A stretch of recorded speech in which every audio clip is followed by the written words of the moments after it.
मैं रवि कुमार, स्वागत है आपका रेनेशा आईएएस में। चलिए इंटरव्यू सेशन के इस 15वें क्लास में आज भी कुछ टॉपिक्स पर चर्चा करेंगे। आशा है कि आप लोग अपनी तैयारी को गति दे चुके होंगे, एक राउंड लगभग फिनिश कर चुके होंगे।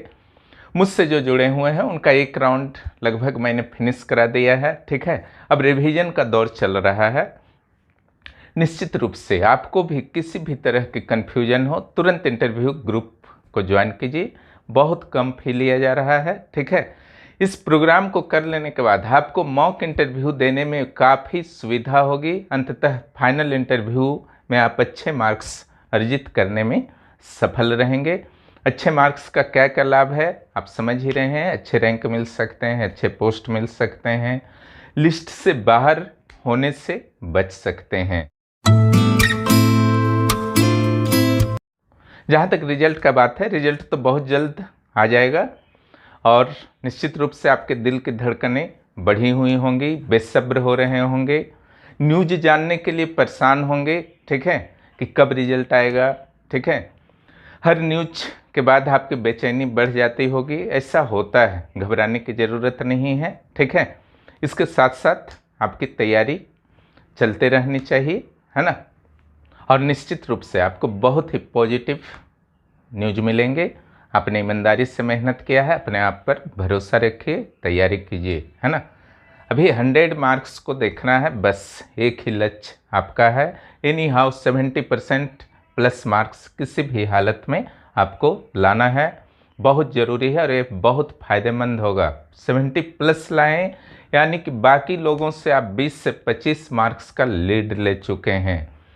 फिर इसका क्या इफेक्ट रिजल्ट पर पड़ेगा ये तो आप समझ ही रहे हैं। आज कुछ टॉपिक्स पर चर्चा करेंगे। एक प्रश्न पूछा गया था 6ठी जेपीएससी में एक कैंडिडेट से, है ना, बोर्ड के द्वारा। इस पर इसलिए चर्चा कर रहा हूँ ताकि आप मेंटली रेडी रहें। किस तरीके के प्रश्न भी पूछे जाते हैं, ठीक है। कि सिंपल पूछा गया था, आपको एक कमरे में छोड़ दिया जाए तो आप क्या करेंगे, है ना। अकबकाना वहाँ पर नहीं है, घबराना नहीं है, है ना। एट ए टाइम कुछ और भी प्रश्न रह सकता है, लेकिन घबराने की ज़रूरत नहीं है। बस दिमाग को 1 सेकंड के लिए शांत करना है और उत्तर बोलना शुरू कर देना है, ठीक है। यहाँ पर जो आदर्श उत्तर होना चाहिए था कि सर अगर ऐसा होता है कि मुझे एक कमरे में अकेला छोड़ दिया जाता है और कमरे को बंद कर दिया जाता है, तो मैं वहाँ पर मेरी एक्टिविटी क्या होगी, यह पूरी तरह से निर्भर होगा कि किस कारण से मुझे मेरे साथ यह कृत्य किया गया है, मुझे कमरे में बंद किया गया है, ठीक है। अगर सिर्फ अकारण मुझे बंद किया गया है, अपराधियों के द्वारा मुझे बंद कर दिया गया है, ठीक है, निश्चित रूप से मेरा दिमाग जो है बहुत तीव्र गति से चलने लगेगा और किसी भी हालत में मैं वहाँ से स्वतंत्र होने का प्रयास एट ए टाइम शुरू कर दूंगा। क्लियर। लेकिन अगर मेरे किसी अपराध के चलते, मेरे गलती के चलते बंद किया गया है और मुझे पता है, तो निश्चित रूप से मैं इसे स्वीकार कर लूँगा। वहाँ पर जब तक मुझे बंद रखा जाता है, निश्चित रूप से मैं सकारात्मक कार्य करूँगा, रचनात्मक कार्य करूँगा, है ना। और अगर मुझे फन के कारण बंद किया गया है, आजकल होता है ना कि यूट्यूब में भी दिखाया जाता है कि दिन भर कमरे में बंद मैं रहा, देखिए क्या क्या मेरे फीलिंग्स आए, किस तरीके से मैंने बिताया। तो ये पॉइंट्स भी आप जोड़ सकते हैं, है ना, आपकी इच्छा है, अन्यथा 2 ही रखिए। अगर किसी फन के कारण या यूट्यूब चैनल में वीडियो बनाने के उद्देश्य से मैंने खुद को, स्वयं को बंद किया है या फिर किसी और ने बंद किया है, तो निश्चित रूप से वहाँ हर पल का अनुभव मैं प्राप्त करने का प्रयास करूँगा। और क्या अनुभव रहा, ठीक है, इसे मैं अपने यूट्यूब चैनल पर निश्चित रूप से शेयर करूँगा, अपने एक्सपीरियंस को। क्लियर। यहाँ पर पूरक प्रश्न पूछा जा सकता है कि आप क्या रचनात्मक कार्य करेंगे, है ना। आपको अगर बंद रखा गया है तो आप क्या रचनात्मक कार्य करेंगे, तो आप निश्चित रूप से यहाँ पर भी आप उत्तर दे सकते हैं। बस जैसे बातचीत होता है, सोचते जाइए, बोलते जाइए, है ना। यहाँ पर अगर मेरे पास कॉपी है तो मैं लेखन करूँगा, कॉपी पेन है तो। अगर किताब है तो मैं कुछ रचनात्मक कहानियाँ, निबंध, स्टोरीज, नॉवल इत्यादि पढ़ूँगा, ठीक है। अगर पूछते हैं इंटरव्यू बोर्ड वाले कुछ नहीं है आपके, तब क्या करेंगे, किस तरीके से रचनात्मक कार्य फिर करेंगे? क्लियर? निश्चित रूप से आपको कहना है कि इस स्थिति में मैं पॉजिटिव थिंकिंग करूँगा, पुराने अच्छी बातों को याद करूँगा, ठीक है, भविष्य की प्लानिंग करूँगा, गाना वगैरह भी गा सकता हूँ, एक्सरसाइज वगैरह भी कर सकता हूँ, कुछ भी बोल दीजिए, चुप नहीं रहना है ना, डरना नहीं है, चुप नहीं रहना है, यही इसका बेहतर और आदर्श जवाब होगा। आशा है कि इस तरीके के प्रश्नों में आप वहाँ पर कंफर्टेबल फील करेंगे। हर प्रश्न का उत्तर होता है ना, कोई ऐसा दुनिया में प्रश्न नहीं है जिसका आप उत्तर न दे सकें। क्लियर?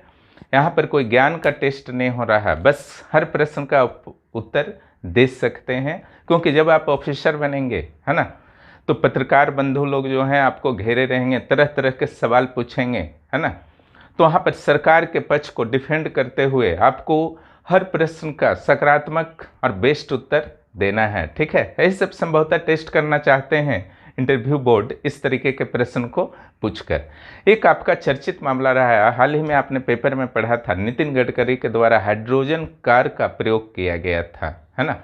इससे संबंधित प्रश्न भी रह सकते हैं, क्योंकि इलेक्ट्रिक कार भी हाल ही में लॉन्च हुआ था, कुछ एक आध साल हुआ होगा, तो इधर आपका हाइड्रोजन कार, तो हाइड्रोजन कार के बारे में कुछ प्रश्न रह सकता है, इलेक्ट्रिक कार के साथ जोड़ करके पूछा जा सकता है, क्योंकि दोनों नए चीज़ हैं भारत के संदर्भ में, हालांकि आम प्रचलन में नहीं है ना। तो हाइड्रोजन कार और इलेक्ट्रिक कार में क्या डिफरेंस है ना, इसको अगर बताया जाए, या इस तरीके से बोर्ड के मेंबर पूछ सकते हैं कि बताओ चलो हाइड्रोजन कार और इलेक्ट्रिक कार में क्या डिफरेंस है, अथवा पूछ सकते हैं कि आपको अगर हाइड्रोजन कार और इलेक्ट्रिक कार में किसी एक का क्रय करना हो, किसी एक को खरीदना हो, तो आप किसे प्रिफर करेंगे, है ना। इस तरीके से भी आपके प्रश्न रह सकते हैं, दोनों का उत्तर जो है समान ही होगा। तो यहाँ पर सबसे इम्पोर्टेंट है कि दोनों के बीच अंतर क्या है ना। तो देखिए, हाइड्रोजन कार है तो सिंपल है, हाइड्रोजन गैस से चलता है, इलेक्ट्रिक कार है तो इलेक्ट्रिक करंट से वो चलता है, सिंपल है।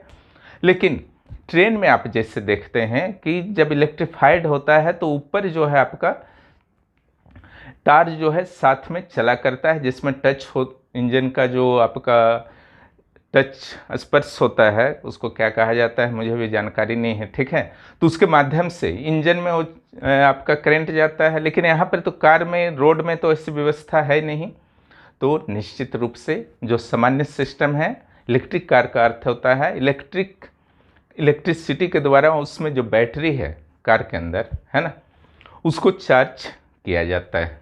क्लियर?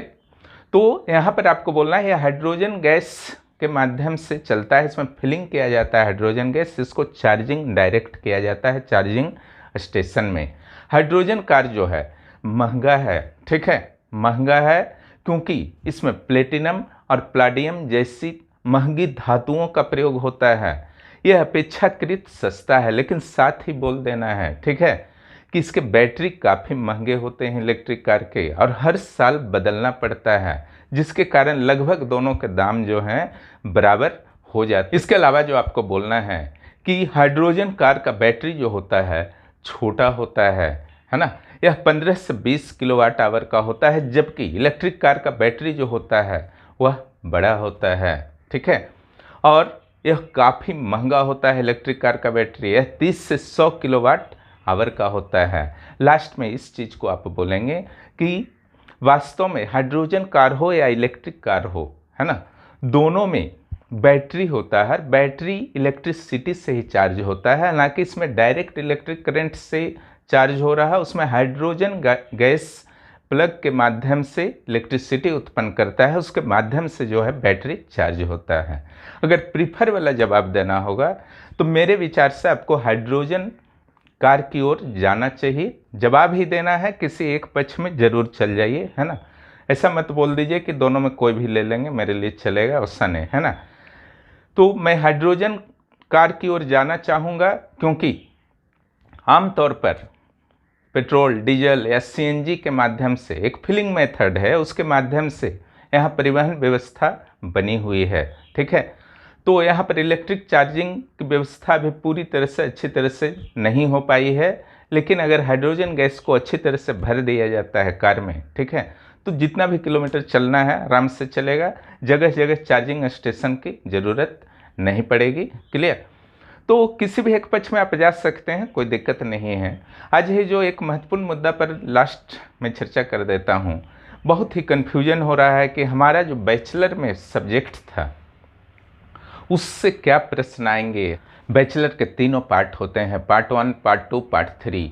इतने विशाल सिलेबस को आखिर कैसे फिनिश करूं, है ना? कहीं से भी क्या पूछा जा सकता है, इसका नेचर क्या होता है, या सबसे इजी है कि सर काफ़ी गैपिंग हो गया है, कृपया मुझसे ना पूछा जाए। बोल सकते हैं, कोई दिक्कत नहीं है ना? कहीं से कोई दिक्कत नहीं है, आधार भी आपके पास मजबूत है। अगर जेपीएससी के जो 4 जीएस पेपर हैं उसमें से कोई भी पेपर आपका बैचलर में नहीं रहा है तो निश्चित रूप से आप बोल सकते हैं, लेकिन मेरी सलाह रहेगी ऐसा मत कीजिए, है ना? प्रयास करने से हर कुछ हो जाता है, इसलिए प्रयास कीजिए। आज समय है ना? वो तो बहुत सेफ वे हुआ कि आप बच करके साइड से चले जाइए, है ना? लेकिन सेफ वे लाइफ में मत अपनाइए। अगर सही रास्ता है तो कठोर रास्ते को ही अपनाइए। यहाँ पर भी इस सूत्र को अप्लाई कीजिए। क्लियर? तो यहाँ पर जो करना है, आज मैं कुछ हल्का फुल्का एडवाइस कर देता हूँ। इसके अनुसार अगर वर्क आप करते हैं तो निश्चित रूप से कुछ तैयारी तो अच्छी खासी हो जाएगी कि वहाँ पर जा कर के आप बोल पाएँ। और नेचर को समझना है मेन, है ना? मैं नेचर को नहीं समझ पा रहे हैं, कैंडिडेट्स इसलिए भी समस्या में हैं। यहाँ पर अब समझिए, यहाँ होता क्या है कि जेपीएससी में जो ऑप्शनल पेपर अब हो चुका है वो वास्तव में साहित्य हो चुका है ना? बाकी आयोगों में अलग अलग सब्जेक्ट जैसे पहले होते थे, एक एक ऑप्शनल पेपर जनरली प्रत्येक आयोग में है, पहले 2-2 ऑप्शनल होता था। तो वो तो करंट में पढ़े रहते हैं तो उनसे पूछा जाता है, तो ऑप्शनल से पूछा जाता है विशेष रूप से, है ना? अब रहा बात बैचलर से, तो बैचलर का थोड़ा बहुत पार्ट होता है। तो यहाँ पर बैचलर आपने 3-3 साल स्टडी किया है, ठीक है? तो निश्चित रूप से आप कुछ कुछ प्रश्न का जवाब देने की स्थिति में होंगे, हल्की फुल्की भी तैयारी कर लेते हैं। तो मान लीजिए आपने मेडिकल अथवा इंजीनियरिंग किया है, उस स्थिति में तो आपने 5-5 साल किया है, आपका थ्योरी पार्ट भी मजबूत वहाँ पर है, प्रैक्टिकल पार्ट भी मजबूत है। वहाँ पर भी आपको 1 सप्ताह समय दे करके रिकॉल करना होगा, शॉर्ट नोट्स बनाना होगा, ठीक है? तो यहाँ पर क्या आपको ध्यान देना है, उसी पर हम लोग आज थोड़ा थोड़ा चर्चा कर लेते हैं, ठीक है? अगर मेडिकल और इंजीनियरिंग विषयों को हटा दिया जाए, है ना, बाकी कोई भी विषय आप कर लीजिए, physics, chemistry, math, botany, zoology, है ना, कुछ भी आप ले लीजिए जिसमें आपने ऑनर्स किया, एंथ्रोपोलॉजी या कुछ भी, है ना। तो पहला तो पॉइंट है 3 साल आपने पढ़ा है। दूसरा पॉइंट है कि उसके 10th लेवल तक का सेक्शन को एनसीईआरटी से अच्छी तरह से फिनिश कर लीजिए, है ना।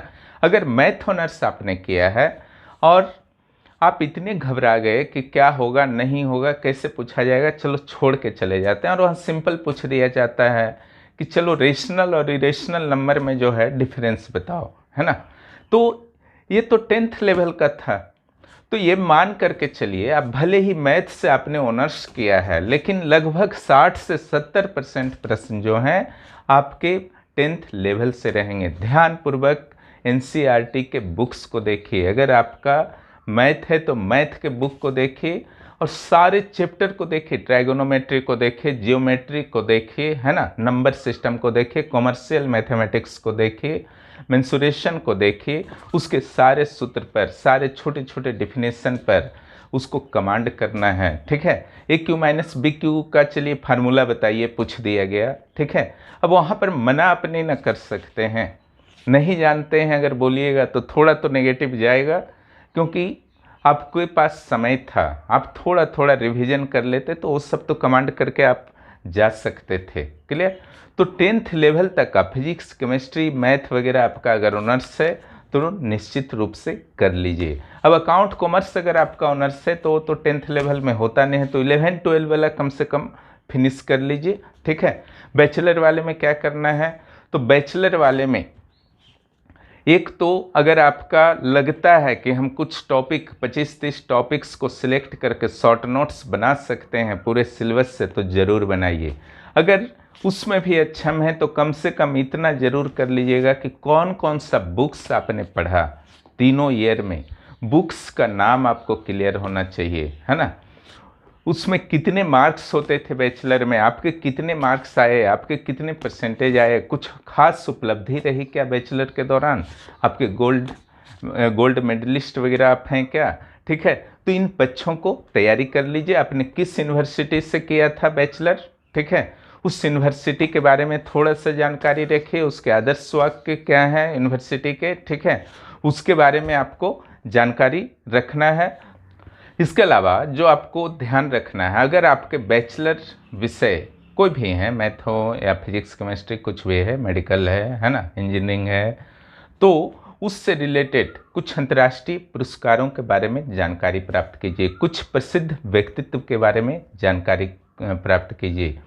जैसे बहुत सारे क्षेत्रों में नोबेल पुरस्कार दिए जाते हैं, मैथ के लिए एबल पुरस्कार दिए जाते हैं, तो वह पुरस्कार जो है किन्हें दिया गया, किस कारण से दिया गया, उन कारणों पर 1-2 लाइन जानकारी जरूर रखिए। इन जानकारियों के अलावा आपको निश्चित रूप से यह भी जानकारी रखनी चाहिए कि उस विषय का सिविल सेवा में क्या योगदान हो सकता है, ठीक है।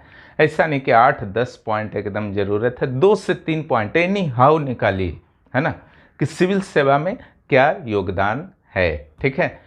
उस विषय का ही चयन आपने क्यों किया था बैचलर में, इसकी भी तैयारी कर लीजिए, यह भी इम्पोर्टेंट है ना।